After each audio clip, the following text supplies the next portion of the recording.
The smell of industrial bleach and human vomit has become my cologne. At 38, I'm scrubbing marble floors in the Sterling City Financial District, wearing a janitor's uniform that costs less than what I used to spend on lunch. My name is Elias Thorne, and 18 months ago, I was pulling down 200 grand as Apex Engineering Group's lead structural engineer. Now I'm making $11.50 an hour, mopping up after people who wouldn't have been worthy of shining my shoes. Enjoy poverty. That's what my wife Clarissa texted me last week from Sterling Vane's private island in Bali. The photo showed her in a bikini that cost more than my monthly rent, draped over the billionaire who destroyed my life. Sterling Vane, tech mogul, political kingmaker, and the man who convinced Apex's board that I was unstable and a liability to company culture. The truth? I caught Clarissa in our bed with him. When I confronted them, Vane smiled that perfect politician smile and said, "Better men than you have tried to challenge me, Elias." How do you think that worked out for them? Within a week, I was fired. Within a month, I was blacklisted from every major engineering firm on the East Coast.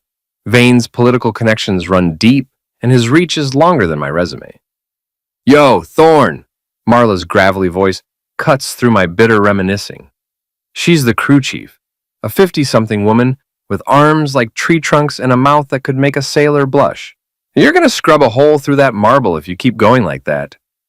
I look down. I've been grinding the same spot for 5 minutes, my knuckles white around the mop handle. "Sorry, Marla, just thinking." "Thinking's dangerous in this job," she says, lighting up a cigarette despite the no-smoking policy. "Especially when you're thinking about that fancy life you used to have. I've seen your type before, guys who fall from grace. Half of them drink themselves to death, the other half learn to appreciate what they got. What I got is a studio apartment in the Riverside district where the heat doesn't work and the neighbors deal pills at all hours. What I got is a bank account with $347 and a credit score that looks like a golf score. My phone buzzes. Another text from Clarissa. "Sterling's buying me a house in the Hamptons. Remember when you said you'd get me a beach house someday? LOL. I want to throw the phone against the wall, but I can't afford to replace it. The Apex Engineering building looms above us through the floor-to-ceiling windows. 43 stories of steel and glass that I helped design. The irony isn't lost on me. I'm cleaning the building I created, invisible to the people walking through my architectural masterpiece. "Break time," Marla announces, stubbing out her cigarette on the marble. 15 minutes, then we hit the executive floors. The executive floors? Where my old office used to be. Where Clarissa used to visit me for lunch, back when she loved my ambition instead of despising my failure. I step outside into the October chill. The city moves around me like I'm a ghost. Suits and heels clicking past, everyone important, everyone going somewhere that matters. A group of my former colleagues emerges from the building, laughing about something. I recognize David Chen, my old project partner, and Sarah Mitchell, who used to flirt with me at company parties. They see me in my janitor uniform, and the laughter dies. David looks away quickly, but Sarah's expression shifts to something between pity and disgust. "Elias?" she says, like she's not sure it's really me. How are you doing?" "Living the dream," I say, gesturing to my uniform. Turns out, there's real dignity in honest work. Who knew? David finally looks at me. "Listen, man, we heard what happened with Clarissa and, well, Sterling Vane. That's rough." "Is it?" I keep my voice level, sarcastic. "Because from where I'm standing, it looks like everybody got exactly what they wanted. Clarissa got her billionaire, Vane got his trophy, and I got a front row seat to watch the American dream in action." Sarah shifts uncomfortably. "We should get drinks sometime. Catch up." "Sure," I say. "I get off at 6 a.m. Know any good breakfast bars in the financial district?" "Oh, wait, you probably don't hang out in places where the help drinks." They exchange glances. David clears his throat. "We should go. Late for a meeting." They hurry away, and I watch them disappear into the crowd. These people used to be my friends. We used to solve complex engineering problems together, celebrate project completions, complain about deadlines over expensive whiskey. Now I'm the cautionary tale they'll tell at dinner parties. Back inside, Marla's waiting with a fresh cart of supplies. "You look like someone just pissed in your coffee." Something like that. "Let me guess. Ran into some folks from your old life? Former colleagues. They wanted to catch up." Marla snorts. "Yeah, I bet they did. Nothing people love more than watching a train wreck in slow motion." Makes them feel better about their own problems. We take the service elevator to the 37th floor, executive territory. The elevator music is some generic jazz that probably costs more to license than I make in a month. When the doors open, I'm hit with the smell of expensive cologne and fresh flowers, the scent of success. My old office is 3 doors down from where we start cleaning. I can see it through the glass walls, now occupied by some 20-something hotshot who probably went to the right schools and knows the right people. He's got his feet up on the desk I used to own, talking loudly into a headset about disrupting the infrastructure paradigm. You designed this floor, didn't you? Marla asks, following my gaze. How'd you know? The way you're looking at it, like a parent watching someone else raise their kid. She's right. Every angle, every sightline, every detail was carefully planned. I spent months perfecting the flow of this space, making sure the natural light hit the conference rooms just right, ensuring the executive offices had the perfect view of the harbor. Now I'm mopping the floors. We work in silence for an hour, moving through offices where decisions worth millions of dollars are made daily. In the break room, I overhear 2 executives talking about Vane's latest acquisition. Apparently, he just bought out a renewable energy startup for $2 billion. Guy's got the Midas touch, one of them says. Everything he touches turns to gold. Helps that he's got friends in high places, the other replies. Word is he's got senators on speed dial. I squeeze the mop harder, wringing out dirty water like I'm wringing Vane's neck. Around midnight, we're cleaning the conference room where I was fired. The same mahogany table where I sat 18 months ago, listening to HR drone on about restructuring and new directions. Clarissa was supposed to be at her book club that night. Instead, she was probably already in Vane's bed, planning my professional execution. The memory hits me like a physical blow. The board members wouldn't even look at me. My direct supervisor, a man I'd worked with for 6 years, handed me a box for my personal items and escorted me out like I was a security threat. You're bleeding, Marla says. I look down. I've been gripping the edge of the conference table so hard that my knuckles have split open. Crimson red drips onto the polished wood. Crap! I grab some paper towels, trying to clean up the mess, but the cut on my right hand is deeper than I thought. Crimson red keeps seeping through the makeshift bandage. That needs stitches, Marla says, examining the wound. You gotta go to the ER. I can't afford the ER. Company insurance covers on-the-job injuries, even for us bottom feeders. She's already pulling out her phone. I'm calling you a cab. Go to Sterling General. Tell them you cut yourself at work. I'll cover the rest of your shift. Marla, I can't ask you to... You're not asking, I'm telling. Get your A to the hospital before you bleed out on my clean floors. Sterling General's emergency room at 1 a.m. is exactly what you'd expect. A circus of human misery with fluorescent lighting and the smell of disinfectant mixed with despair. I sit in a plastic chair that's probably older than some of the medical residents, pressing paper towels against my still bleeding hand. The intake nurse, a tired-looking woman in her 50s, barely glances up from her computer. Insurance? I slide over the card for the janitor company's bare-bones health plan. She scans it like it might explode. Workplace injury? Cut my hand on some broken glass. How long ago? About an hour. She hands me a clipboard thick with forms. Fill these out. Someone will see you eventually. Eventually turns out to be 3 hours. By the time my name is called, I've read every magazine in the waiting room twice and memorized the medical histories of half the people around me. A young resident who looks like he hasn't slept in a week leads me to a curtained-off area that smells like industrial sanitizer. I'm Dr. Martinez, he says, examining my hand under a bright light. This is pretty deep. You're going to need stitches. He pauses, studying the wound more carefully. How exactly did this happen? Broken glass. I was cleaning an office building. Janitor? There it is, that slight change in tone, the barely perceptible shift that says, oh, you're one of those people. I've gotten used to it. That's right. He starts cleaning the wound, and I grit my teeth against the sting of antiseptic. We'll need to run some blood work, make sure there's no glass fragments, check for infection risk. Is that really necessary? I mean, it's just a cut. Standard protocol for this type of injury. Plus, your insurance requires it. He draws blood into several vials, labeling each one carefully. Results should be back in an hour or so. An hour turns into 2. I'm starting to wonder if they've forgotten about me when Dr. Martinez returns, but he's not alone. An older man in an expensive suit follows him, clearly the attending physician. Mr. Thorne? The older doctor extends his hand. I'm Dr. Julian Vance. I've been reviewing your blood work, Vance. The name hits me like ice water. Any relation to Sterling Vane? His expression doesn't change. My nephew, but that's not why I'm here. He sits down and something in his manner makes me pay attention. Your blood work showed some unusual markers. Unusual how? Genetic markers that are quite rare. Extremely rare, actually. He exchanges a glance with Dr. Martinez. I've taken the liberty of calling in a specialist. Dr. Elena Halloway from our genetics department.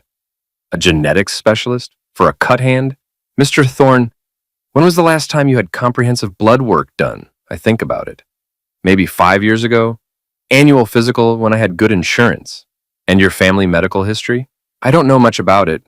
I was adopted. My adoptive parents died when I was 25. Dr. Vance nods like this confirms something. Do you know anything about your biological parents? My father's name was Arthur Thorne, that's all I know. Why are you asking me this? Before he can answer, the curtain parts, and a woman in her 40s enters. She's got the kind of sharp intelligence in her eyes that makes you feel like you're being x-rayed. Dr. Elena Halloway, she says, not offering to shake hands. I've been reviewing your genetic profile, Mr. Thorne. This is going to sound impossible, but I need to ask you some questions. Lady, I just want to get my hand stitched up and go home. Have you ever heard the name Alaric Sterling Cross? The name stops me cold. Everyone in Sterling City knows that name. Alaric Sterling Cross was the industrial titan who built half the city in the early 1900s. Steel, railroads, shipping. The guy was basically the Andrew Carnegie of the region. He died in 1987, one of the richest men in America. Of course I've heard of him. What does he have to do with anything? Dr. Halloway pulls up a chair and, Thorne, your DNA shows genetic markers that are consistent with the Sterling Cross bloodline. Not just consistent, identical to samples we have on file from the family's medical records. I stare at her. That's impossible. That's what I thought too. So I ran the tests 3 times. Same result every time. She pulls out a tablet, showing me a complex genetic chart that looks like abstract art. According to this data, you are the biological grandson of Alaric Sterling Cross. The room spins slightly. You're telling me I'm related to the Sterling Cross family? Not just related. You appear to be a direct descendant. Your father, Arthur Thorne. That wasn't his birth name. According to records I've been able to access, he was born Arthur Sterling Cross in 1962. He was given up for adoption as an infant. Dr. Vance leans forward. There were rumors back in the day. Alaric Sterling Cross had a reputation as something of a playboy in his younger years. The family was very good at covering up scandals. But why would they give up a son? Because Arthur was born to one of the family's housekeepers, Dr. Halloway says bluntly. Mariah Santos. She was 19, unmarried, and Alaric Sterling Cross was already married with legitimate children. The family paid her a substantial sum to give up the child and disappear. I feel like I'm in some kind of fever dream. This is insane. You're telling me I'm the secret grandson of one of the richest families in American history? Was one of the richest families, Dr. Halloway corrects. Alaric's legitimate children all died without heirs. The last of them, his daughter Margaret, passed away in 2019. According to the will, if no direct descendants could be found within 5 years of her death, the estate would go to charity. But I'm a direct descendant. Exactly. She shows me another document on her tablet. The Sterling Cross estate is currently worth approximately $9.4 billion. It includes real estate, investments, art collections, and controlling interests in several major corporations. I start laughing. I can't help it. The whole situation is so absurd that laughter is the only rational response. You're telling me that while I'm scrubbing toilets for minimum wage, I'm actually a billionaire? Potentially, yes. But there's a process. Legal verification, DNA confirmation from multiple sources, genealogical research. It could take months. Dr. Vance is watching me carefully. There's something else you should know. The Sterling Cross estate includes a 47% stake in Apex Engineering Group. The laughter dies in my throat. Apex, my old company, among others. Sterling Cross Industries was a major investor in dozens of companies over the decades. If you can prove your claim, you wouldn't just be wealthy, you'd have controlling interest in the company that fired you. I think about Clarissa's text, "Enjoy poverty." I think about Sterling Vane's smug smile as he destroyed my career. I think about my former colleagues looking at me like I was something they'd scrape off their shoes. What do I need to do? Dr. Holloway is already pulling out business cards. I know some excellent estate attorneys, genealogical researchers. This is going to be complicated, but if the DNA evidence holds up, you have a very strong case. How long? With the right legal team, maybe 6 months, maybe less if we can find more documentation about your father's birth. 6 months. 6 months of mopping floors and living in poverty while lawyers fight over whether I'm entitled to a fortune that could buy and sell Sterling Vane 10 times over. Dr. Vance, I say, does your nephew know about any of this? He shakes his head. Sterling doesn't know you exist. As far as he's concerned, you're just the janitor he helped destroy. But when this comes out, he trails off. When this comes out, he's going to realize he just handed controlling interest of his business partner to the man whose life he ruined. That's about the size of it. I look down at my bandaged hand, still throbbing from the stitches. 12 hours ago, I was nobody. A failed engineer with a cheating wife and a minimum wage job. Now I might be one of the richest men in America. Dr. Holloway, give me those business cards. The law offices of Pemberton Hayes and Associates occupy 3 floors of a glass tower in downtown Sterling City. I'm sitting in a conference room that costs more per square foot than my apartment, wearing the only decent suit I own. The one I interviewed in 18 months ago, back when I still believed competence mattered more than connections. Margaret Pemberton is exactly what you'd expect from a lawyer who charges $800 an hour. Silver hair pulled back in a perfect chignon, a suit that probably costs more than my car, and the kind of confidence that comes from never losing a case that matters. Mr. Thorne, she says, reviewing the genetic reports Dr. Holloway provided, I've handled estate cases for 30 years, but I've never seen DNA evidence this conclusive. You are unquestionably Alaric Sterling Cross's biological grandson. Across from her sits James Fitzgerald, the genealogical researcher she recommended. He's spent the last 2 weeks digging through records, and the pile of documents in front of him tells a story I'm still trying to believe. We found the birth certificate, Fitzgerald says, sliding a photocopy across the table. Arthur Sterling Cross, born March 15th, 1962 at Sterling General Hospital. Mother listed as Maria Santos, father listed as Alaric Sterling Cross. They put his real name on the birth certificate? Alaric Sterling Cross was arrogant, Pemberton explains. He wanted his son's legitimacy documented, even if he couldn't publicly acknowledge him. The adoption records show the child was placed with Robert and Helen Thorne of Albany, New York, 6 months later. And the payment to the mother? Fitzgerald opens another file. Bank records show a payment of $50,000 to Maria Santos in September 1962. A lot of money in those days. She disappeared after that. No employment records, no tax filings, nothing. The family made sure she vanished. I study the birth certificate. My father's real name, printed in careful handwriting. Arthur Sterling Cross, the son of a billionaire, raised by middle-class adoptive parents who never knew they were caring for industrial royalty. What's our timeline? I ask. The legal challenge should be straightforward, Pemberton says. With DNA evidence this strong, plus the documentation we found, I can't imagine any court would rule against us. 6 months, maybe less.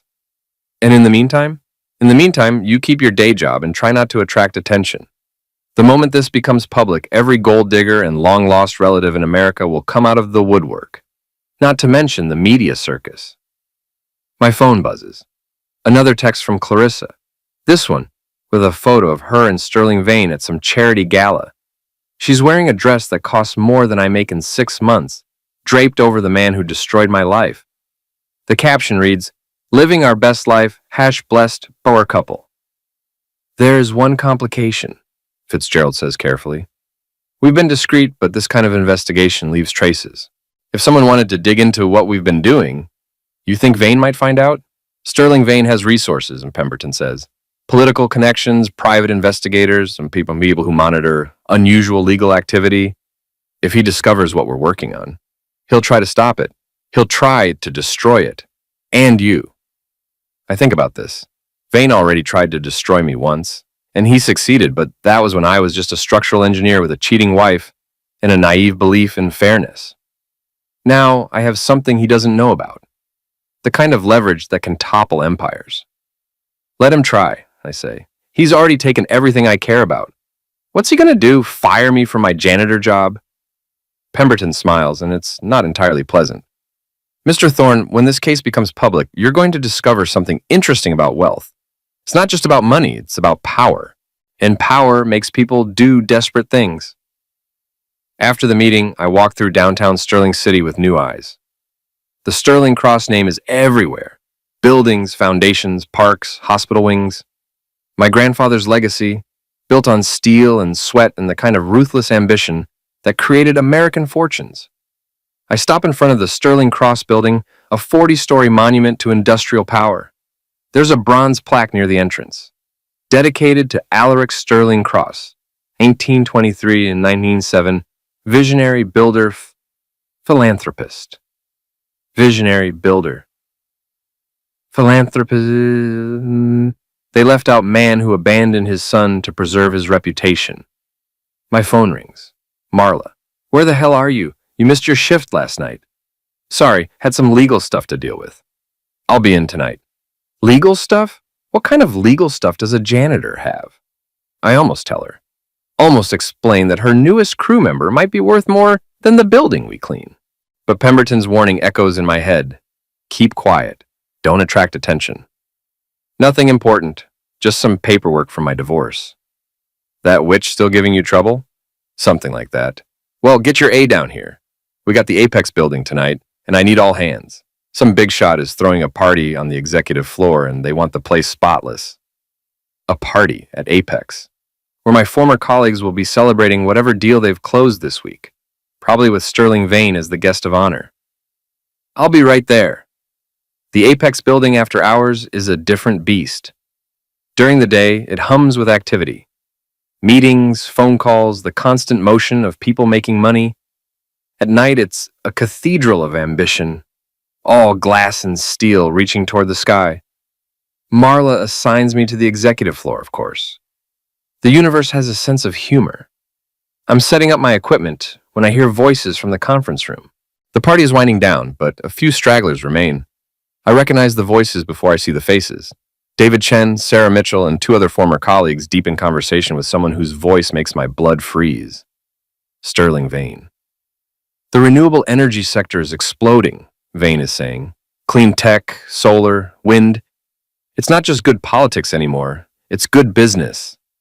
What about regulatory challenges? David asks. The new administration is talking about tighter environmental standards. Vane laughs, and the sound makes my skin crawl. Regulations are just suggestions when you know the right people. I've got senators who take my calls at midnight. I move closer to the doorway, staying in the shadows. Vane is holding court like the king he thinks he is. My former colleagues, hanging on his every word. Speaking of knowing the right people, Sarah says, whatever happened to that engineer who used to work here? Elias something? Elias Thorne, Vane says, and I can hear the satisfaction in his voice. Let's just say he learned that there are consequences for overreaching. Last I heard, he's working as a janitor somewhere. Quite a fall from grace. That's harsh, David says, but he doesn't sound particularly sympathetic. Business is harsh, Vane replies. Elias thought he could challenge me over a personal matter. He forgot that in this city, I don't just have connections. I am the connection. A personal matter. He's talking about finding him in bed with my wife like it was a minor business dispute. What about his wife? Sarah asks. Clarissa, right? She's with you now? Clarissa understands power, Vane says. She appreciates what I can offer her. Elias was small time.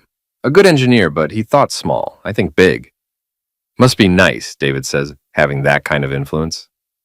It's not about nice, Vane corrects. It's about understanding how the world really works. Money talks, but power whispers. And when power whispers, smart people listen. I've heard enough. I start to back away, but my cleaning cart bumps into a chair. The conversation stops. What was that? Sarah asks. Footsteps approach the doorway. I duck behind my cart, pretending to organize supplies, but it's too late. Sterling Vane appears in the doorway and our eyes meet. For a moment, neither of us speaks. He's exactly as I remember, tall, silver-haired, wearing a suit that costs more than most people's cars. But there's something in his expression I haven't seen before. Uncertainty. "Well," he says finally, "if it isn't Elias Thorne, I heard you'd found new employment." I stand up slowly, meeting his gaze. "Mr. Vane, enjoying your party?" "Very much. It's always satisfying to celebrate success with friends."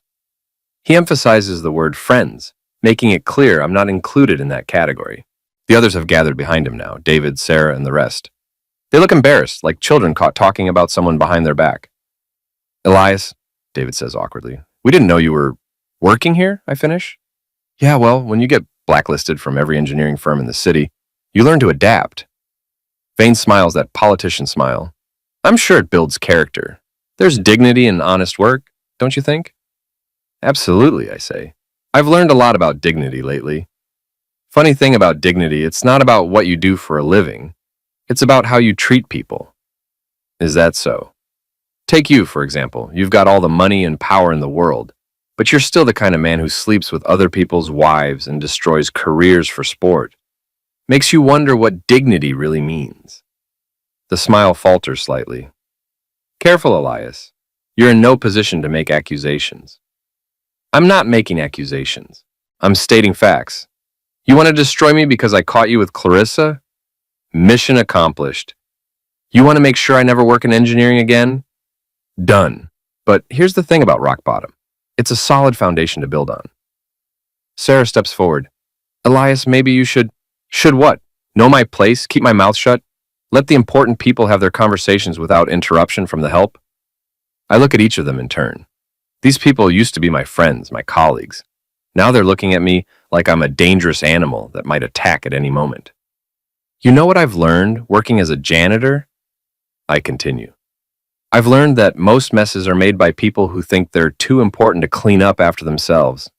They leave their garbage for other people to deal with, and they never think about the person who has to mop up what they spill." Vane's expression is hardened. "If you're quite finished with your philosophy lesson, some of us have important business to discuss." "Oh, I'm finished," I say, starting to pack up my supplies. "For now." As I wheel my cart toward the elevator, I hear Vane say quietly to the others, "Some people never learn when they're beaten." The elevator doors close and I lean against the wall, my heart pounding. 6 months ago, that confrontation would have terrified me. Now it feels like practice. Because Sterling Vane is right about one thing. Some people never learn when they're beaten. But he's wrong about which one of us that applies to. My phone buzzes with a text from Margaret Pemberton. "Good news. We found additional documentation. Can you meet tomorrow at 2 p.m.? This changes everything." I smile as the elevator descends. Changes everything. I like the sound of that. Margaret Pemberton's conference room feels different this time. Maybe it's the stack of legal documents on the table, or the way she's smiling like a shark that just smelled blood in the water. James Fitzgerald is practically bouncing in his chair, which is unsettling for a man who usually has the emotional range of a funeral director.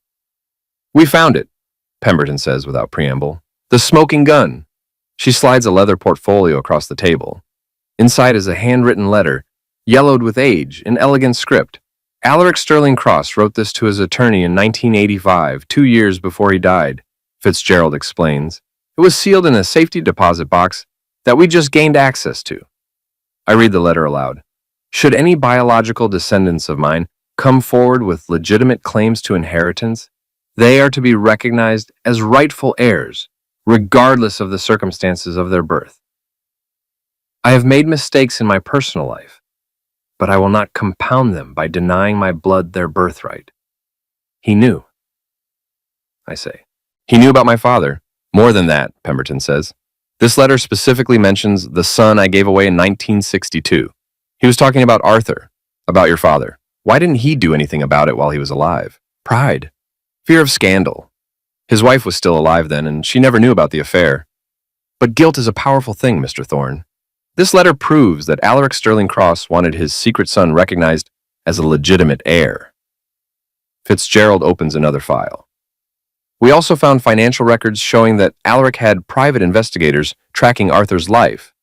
He knew about Arthur's marriage, knew when you were born. He even had photos. He shows me a manila envelope containing surveillance photos from the 1980s. My father as a young man, my adoptive mother pushing a stroller, me as a baby, through a park in Albany. Someone had been watching us, documenting our lives from a distance. This is creepy as hell, I say. It's also legally bulletproof, Pemberton replies. We have DNA evidence, birth certificates, financial records, and now a letter of intent from Alaric himself. No court in the country would rule against us. How long? I'm filing the papers today. Emergency petition for inheritance rights. With evidence this strong, we could have a preliminary ruling within weeks. My phone rings. Marla again. I have to take this. Thorne, where the hell are you? You missed another shift. I'm dealing with some family stuff, Marla. Legal issues. What kind of legal issues? You're not in trouble, are you?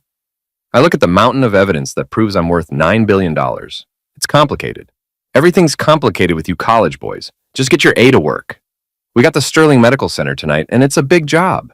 Sterling Medical Center. Named after my grandfather. Built with money that should have been my father's inheritance. I'll be there in an hour. After I hang up, Pemberton leans forward. Mr. Thorne, you need to start thinking about security. When this becomes public, you're going to be one of the most valuable targets in the country. Security? Bodyguards, secure transportation, background checks on anyone who comes into contact with you. The kind of wealth you're inheriting doesn't just buy you luxury, it buys you enemies. What about Vane? What about him?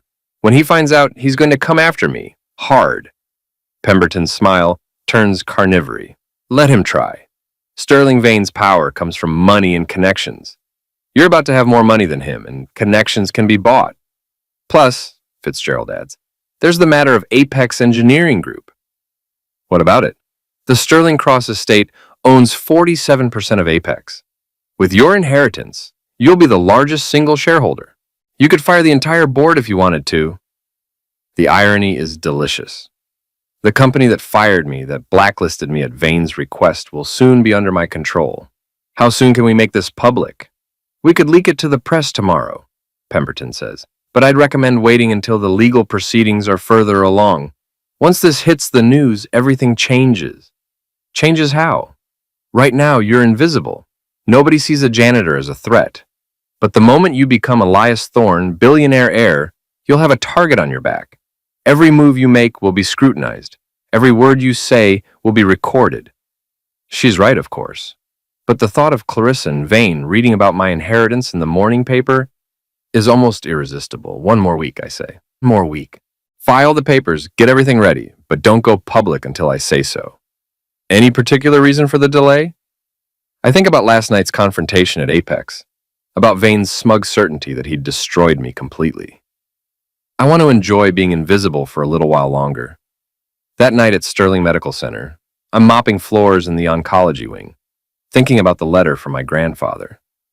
The irony isn't lost on me. I'm cleaning a hospital built with money that was rightfully my father's, money that could have changed our entire family's life. My father died of a heart attack when I was 30. He worked construction his whole life, never knowing he was the son of one of America's richest men. My adoptive mother died 2 years later, taking with her any secrets she might have known about my origins. They lived modest lives, good lives, but they struggled. Dad worked overtime to pay for my college. Mom took night shifts at the diner to help with expenses. They sacrificed everything to give me opportunities they never had. If they'd known the truth, would it have changed anything? Would my father have tried to claim his inheritance, or would his pride have kept him silent? I'm lost in thought when I hear familiar voices from the private wing. Through the glass doors of the VIP section, I can see Sterling Vane and Clarissa talking to a doctor. Vane looks agitated, gesturing emphatically. I move closer, staying in the shadows. The conversation is heated, but I can only catch fragments. Absolutely confidential, Vane is saying. Understand your concerns, but, the doctor replies. Cannot let this information, Clarissa interjects. Information. What kind of information would bring Sterling Vane to a hospital at midnight? I inch closer, pretending to clean a water fountain near their conversation. The doctor is holding a medical file, and Vane is trying to take it from him. Mr. Vane, I cannot simply hand over confidential medical records, the doctor says firmly. Even with your connections, there are laws. Laws can be bent when necessary. Vane replies. This is a matter of national security. National security? What the hell is he talking about? Clarissa notices me first. Sterling, she says quietly, we're not alone. Vane turns, sees me with my mop and bucket, and his expression shifts to contempt. Just the janitor. Continue, doctor. Just the janitor. The dismissal stings, but it also provides perfect cover. They're talking in front of me like I'm furniture. I'm sorry, Mr. Vane, but I cannot help you. If you want access to those records, you'll need a court order. Doctor. Vane's voice drops to a threatening whisper. Do you know who I am? Do you understand what I can do to your career? I understand perfectly. I also understand medical ethics. Good evening. The doctor walks away, leaving Vane and Clarissa alone. I continue mopping, invisible and ignored. What now? Clarissa asks. Now we find another way, Vane says. There are other doctors, other hospitals. Someone will cooperate. What if they don't? What if this gets out? It won't get out. I'll make sure of that. They walk past me without a second glance, but I catch Vane's parting words to Clarissa. Some secrets are worth eliminating for. My blood runs cold. What kind of medical records would Sterling Vane eliminate to suppress? After they leave, I find myself standing in front of the hospital directory. The VIP wing houses the genetics department, among other specialized services. The same department where Dr. Halloway works, where my DNA was analyzed. A terrible thought begins to form. What if Vane knows about my inheritance claim? What if he's trying to get access to the genetic testing that proves my identity? I pull out my phone and call Margaret Pemberton's emergency line. Mr. Thorne, it's almost midnight. Vane was here, at the hospital. He was trying to get medical records from the genetics department. Silence on the other end. Then, how do you know this? I overheard him talking to a doctor. He mentioned national security, said some secrets are worth eliminating for. Mr. Thorne, you need to listen to me very carefully. Go home, pack a bag, and check into a hotel. Use cash, don't use your credit cards. I'll call you in the morning. You think he knows? I think Sterling Vane is a very dangerous man who doesn't like surprises. And you, Mr. Thorne, are about to be the biggest surprise of his life. I hang up and look around the hospital corridor. Suddenly, every shadow seems threatening. Every sound suspicious. I've spent months thinking of myself as powerless, as defeated. But power is a double-edged sword. And I'm about to learn how sharp both edges can be. Tomorrow, everything changes. Tonight, I'm still just the janitor, but not for much longer. The Riverside Motel isn't the kind of place that asks questions. $50 cash gets me a room that smells like cigarettes and broken dreams. But it's anonymous, and that's what matters. I'm sitting on a bed that's seen better decades, staring at my phone, when Margaret Pemberton calls at 7 a.m. We have a problem, she says without preamble. What kind of problem?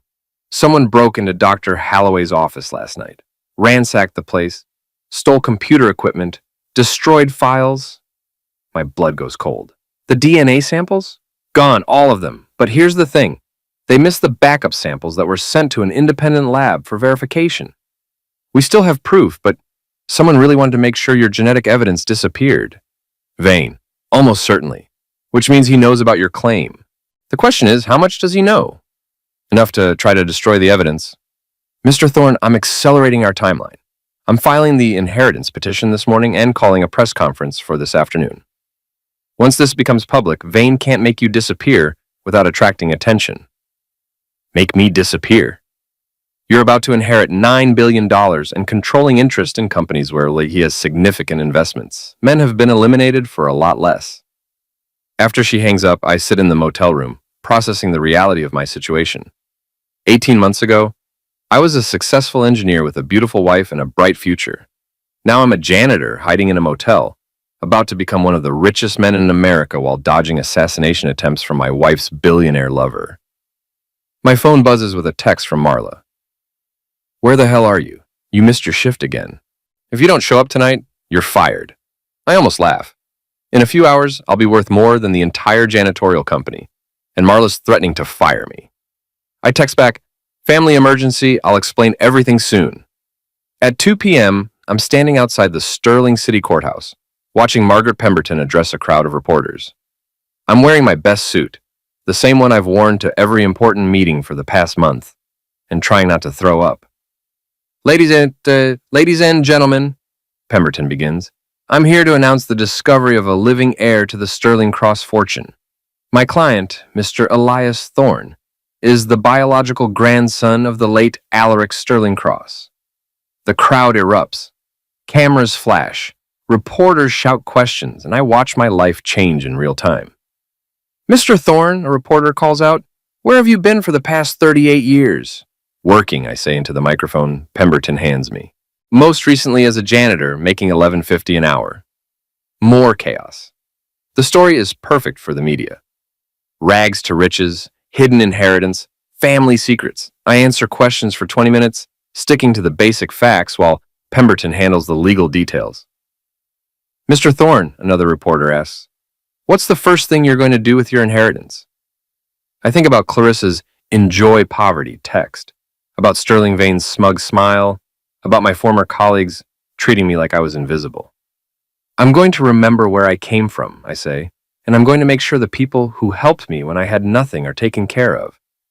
As for the people who tried to destroy me, I pause, looking directly into the camera. Well, they're about to learn that karma has a very long memory. By evening, the story is everywhere. Janitor inherits billions. Secret heir discovered. Rags to riches. The Sterling Cross scandal. My face is on every news channel, every website, every social media platform. I'm back in my motel room watching the coverage when my phone explodes with messages. Former colleagues who haven't spoken to me in months, distant relatives I've never met, old friends suddenly remembering our deep connection. But the message I'm waiting for comes at 8 p.m. Clarissa.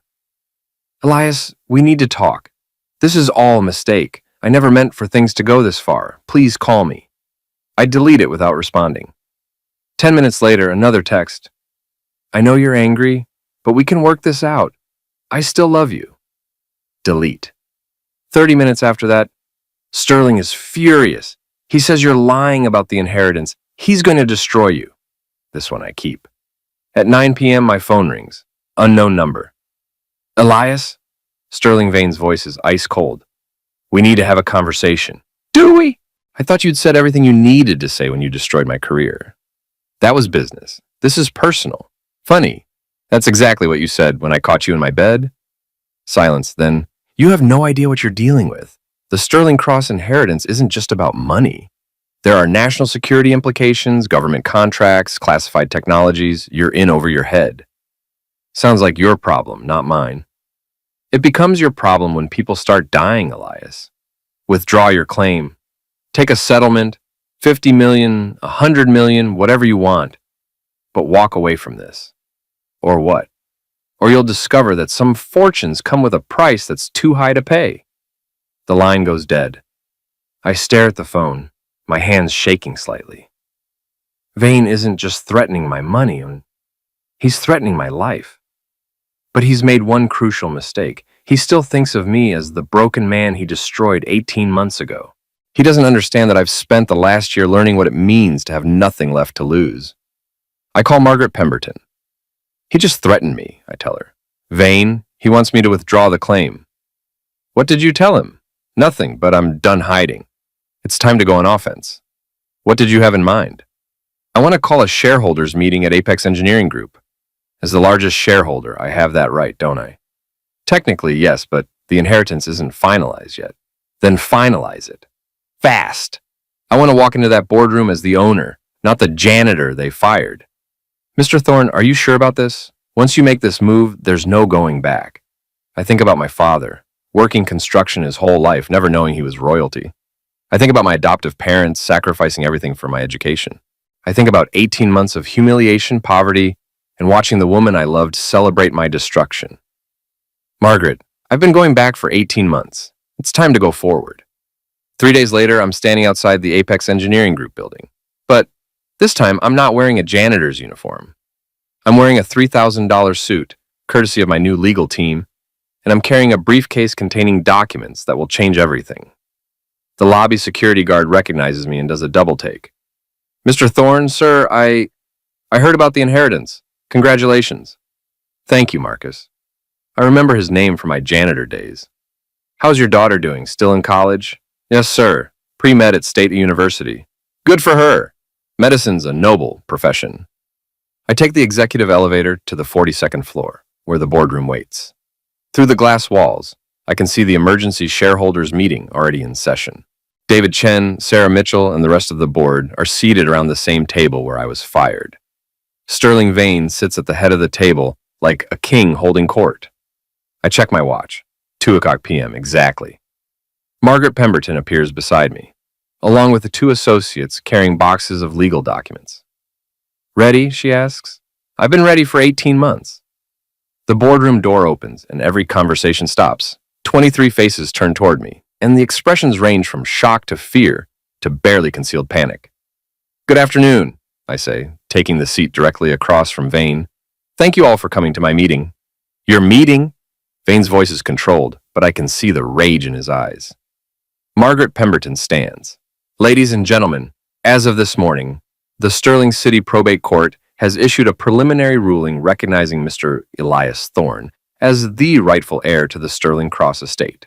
This includes a 47% controlling interest in Apex Engineering Group. She slides copies of the court order around the table. Mr. Thorne is now the majority shareholder and, as such, has called this emergency meeting to address several matters of corporate governance. David Chen looks like he's going to be sick. Sarah Mitchell won't meet my eyes.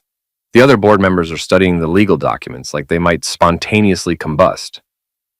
This is ridiculous, Vane says. Elias is a janitor. He has no business experience, no understanding of corporate leadership. You're right, I say, and I am a janitor.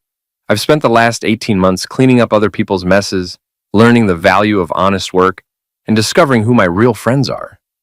I stand up, walking to the window that overlooks the city. I've also learned something else. I've learned that this company, the company I helped build, the company that fired me for personal reasons, has been systematically defrauding its government contracts. The room goes dead silent. That's a serious accusation, Vane says carefully. It's a serious crime. I turn back to face the table. Margaret, would you please distribute the financial analysis? My lawyer hands out another set of documents. These are records showing systematic overbilling on federal infrastructure projects, kickbacks to government officials, and tax evasion schemes dating back 5 years. Where did you get these? David asks, his voice barely a whisper. From the janitor's closet, I say. Turns out when you're invisible, people throw away a lot of interesting paperwork. And when you're cleaning executive offices at 2 a.m., you overhear a lot of fascinating conversations. Vane's face has gone pale. You have no proof of anything. I have recordings, I say simply. 18 months worth. Every late-night conversation, every whispered deal, every corrupt transaction. I may have been just the janitor, but I was a janitor with a very good memory and a smartphone. I pull out my phone and play a recording from 3 months ago. Vane's voice fills the room. The EPA inspector can be bought for $50,000. Make sure it's untraceable.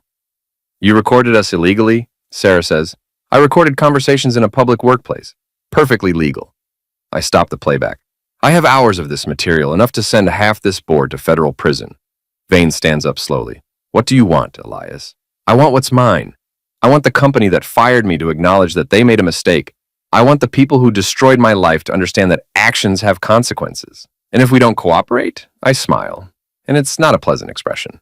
Then tomorrow morning, every major news outlet in the country gets copies of these recordings, along with a detailed financial analysis of your crimes. The FBI will have warrants by noon, and by evening, you'll all be in federal custody. You're blackmailing us, David says.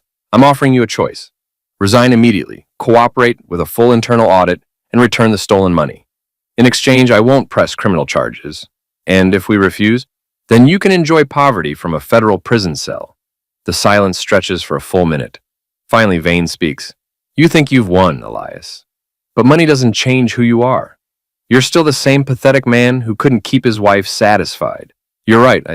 Money doesn't change who you are. It reveals who you are.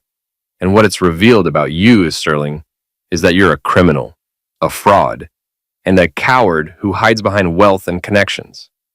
I walk back to my seat and sit down. Now, let's discuss your resignation letter.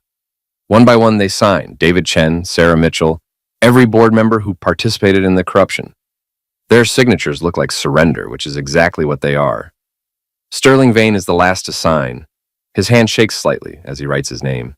"This isn't over," he says quietly.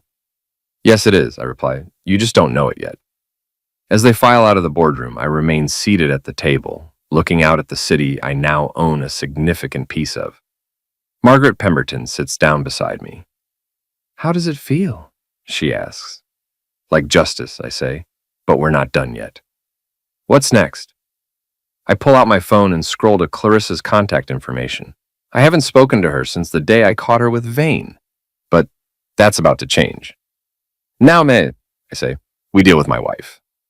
The Sterling Cross mansion sits on 40 acres of prime real estate overlooking Sterling Harbor. I inherited it 3 days ago, along with everything else, but I haven't been inside yet. Today seems like the right day for a homecoming. The house is exactly what you'd expect from a robber baron's estate. 30 rooms of marble, mahogany, and old money arrogance. But it's mine now, and that changes everything. I'm standing in the library, surrounded by first edition books worth more than most people's houses, when Margaret Pemberton calls. "The Apex board has been replaced," she reports. "Clean slate, all new leadership. The FBI has opened a formal investigation into the corruption charges, but they're treating it as a white-collar case, not a criminal conspiracy." "What about Vane?" "Interesting development there. It seems Mr. Vane has been having some financial difficulties. Several of his shell companies are being investigated by the SEC, and 3 major investors have pulled out of his renewable energy fund." "Karma's a beautiful thing." "It helps when Karma has a $9 billion legal team," Pemberton says dryly. "But there's something else. Your wife has been trying to contact me. She wants to arrange a meeting."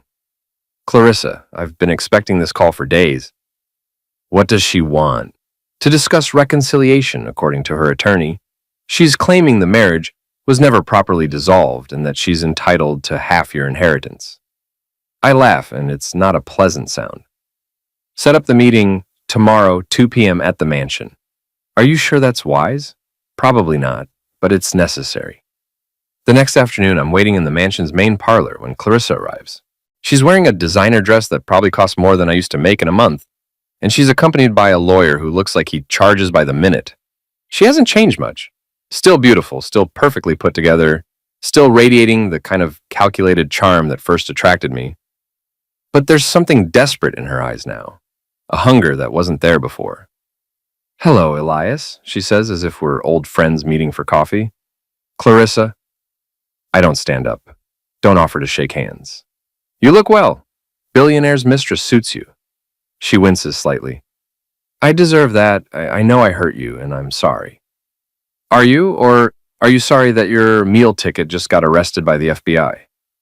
Her lawyer clears his throat. "Mr. Thorne, my client is here to discuss the legal status of your marriage and her rightful claim to marital assets." "Rightful claim?" I stand up and walk to the window. "Tell me, counselor, what's the legal term for a wife who abandons her husband, moves in with another man, and sends text messages saying enjoy poverty? The marriage was never formally dissolved because she was too busy enjoying her new life to file the paperwork." I turn back to face them. "But don't worry, I had my lawyers take care of it. The divorce was finalized yesterday." Clarissa's face goes white. "You can't do that without my consent." "Actually, I can. Abandonment, infidelity, emotional cruelty. I had plenty of grounds. Plus, it helps when you can afford the best legal team in the state." Her lawyer opens his briefcase. "Mr. Thorne, we're prepared to offer a reasonable settlement. Mrs. Thorne is willing to waive any claim to the inheritance in exchange for a modest payment." "How modest?" $10 million. I stare at them for a moment, then start laughing. $10 million? For what? 18 months of humiliation? For destroying my career? For abandoning me when I needed her most? Clarissa steps forward. "Elias, please, I made mistakes, but we can fix this. I still love you." "Do you, or do you love the idea of being married to a billionaire?" "Both," she says, and for the first time, she sounds honest. "I won't lie to you. The money matters. But I also remember what we had before everything went wrong." "What we had before you decided I wasn't successful enough for your taste?" "Before I got scared," she corrects. "You were so ambitious, so driven, and I was afraid you'd leave me behind. When Sterling came along, you saw a shortcut." A way to get the lifestyle you wanted without having to wait for me to earn it. She doesn't deny it. I was wrong, I know that now. But we can start over. We can have everything we dreamed about. I walk over to the mantelpiece where a portrait of Alaric Sterling Cross hangs. My grandfather, the man I never met, stares down with the kind of confidence that comes from building empires. You know what's funny, Clarissa? A year ago, I would have taken you back. I was so broken, so desperate, that I probably would have forgiven anything just to stop the pain. And now? Now I understand something I didn't before. You didn't leave me because I wasn't successful enough. You left me because you never believed I could be successful. You saw Sterling Vane's wealth and power and you decided I could never measure up. I turned back to face her. But here's the thing. I didn't inherit this money. I earned it. I earned it by surviving 18 months of hell, by learning what it means to have nothing, by discovering who I really am when everything else is stripped away. Elias, I'm not finished. My voice is quiet, but there's steel in it. You want $10 million? For what? For teaching me that the woman I loved was a stranger? For showing me that my friends were fair weather? For forcing me to discover strength I didn't know I had? I walk over to the desk and pull out a checkbook. You know what? You're right. You deserve compensation for your contribution to my life. I write out a check and hand it to her. She looks at it and her face crumbles. $1? She whispers. For services rendered, I say. It's more than you're worth, but I'm feeling generous. Her lawyer starts to object, but I cut him off. The divorce is final. The prenup she signed 7 years ago is ironclad. She gets nothing except what I choose to give her, and I choose to give her the same consideration she gave me. Clarissa looks up at me, tears streaming down her face. You've changed. You're not the man I married. You're right. The man you married was weak. He was naive enough to believe that love mattered more than money, that loyalty meant something, that the woman he adored would stand by him when things got difficult. I lean against the desk, studying her. That man is gone, Clarissa. You eliminated him. What's left is someone who understands that respect isn't given, it's earned, and you haven't earned it. She stands up, clutching the $1 check. This isn't over, Elias. I'll fight this. You'll what, sue me? With what money? Sterling Vane is facing federal charges and his assets are frozen. Your sugar daddy can't help you anymore. The truth hits her like a physical blow. For the first time since she walked in, she looks genuinely afraid. What am I supposed to do? She asks. And for a moment, she sounds like the woman I married. Vulnerable, uncertain, human. What I did, I say. Figure it out. Learn what you're really made of. Discover whether you have any value beyond your looks and your ability to manipulate men. I walk to the door and open it. Goodbye, Clarissa. Try not to enjoy poverty too much. After they leave, I stand in the empty parlor, looking out at the harbor where ships once brought steel and coal to build my grandfather's empire. The silence is profound, broken only by the ticking of a grandfather clock that's probably worth more than most people's cars. My phone buzzes with a text from Marla. Saw you on the news. Holy crap, Thorne. You're really a billionaire? I text back. Really a billionaire? Want a job running building maintenance for Sterling Cross Industries? Her response comes immediately. Hell yes. Do I get to fire people who treat janitors like crap? That's exactly why I'm hiring you. Another text, this one from Dr. Julian Vance. Congratulations on your inheritance. Your grandfather would be proud. Also, my nephew is an A. I smile and put the phone away. Tomorrow I'll start the real work. Running a business empire, managing investments, figuring out what to do with more money than I can spend in 10 lifetimes. But tonight, I want to do something simple, something that reminds me where I came from and who I really am. I drive to Sterling General Hospital and find Dr. Elena Holloway in the genetics lab, working late as usual. Mr. Thorne, she says, looking up from her computer. I heard about the inheritance. Quite a story. Dr. Holloway, I want to endow a research wing. Genetic diseases, rare conditions, the kind of work that doesn't get enough funding because it's not profitable enough. That's very generous. How much were you thinking? 50 million to start? More if the research shows promise. She stares at me. 50 million? That's more than our entire annual budget. Good. I want it named after my adoptive parents. The Robert and Helen Thorne Center for Genetic Research. They never had much money, but they gave me everything that mattered. Mr. Thorne, this will change everything. We could hire the best researchers in the world, buy equipment we've only dreamed about, then dream bigger, I say. And remember, this money comes with one condition.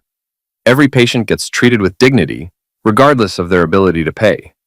Rich or poor, powerful or powerless, they all get the same level of care. I leave her with the contact information for my legal team and drive back to the mansion. The house feels different now. Not like a monument to someone else's success, but like a tool I can use to build something better. In the library, I find a leather-bound journal that belonged to my grandfather. The first entry is dated 1943, when he was just starting to build his empire. His handwriting is strong, confident. Success is not about what you accumulate, but about what you build that lasts beyond your lifetime. Money is just a tool. The question is, what will you build with it? I pick up a pen and turn to a fresh page. At the top, I write Elias Thorne, 2024. Below that, today I learned that revenge isn't about destroying your enemies. It's about becoming so successful that their opinions become irrelevant. I close the journal and look around the library. Books, art, furniture, all the trappings of wealth. But the real inheritance isn't the money or the possessions. It's the knowledge that I survived the worst thing that ever happened to me and came out stronger. My phone buzzes one last time. A text from an unknown number. Congratulations on your inheritance. You won this round, but the game isn't over. SV. Sterling Vane, still trying to have the last word. I delete the message without responding. Some games aren't worth playing. Some people aren't worth the energy it takes to hate them. I have better things to do with my time. I have an empire to build.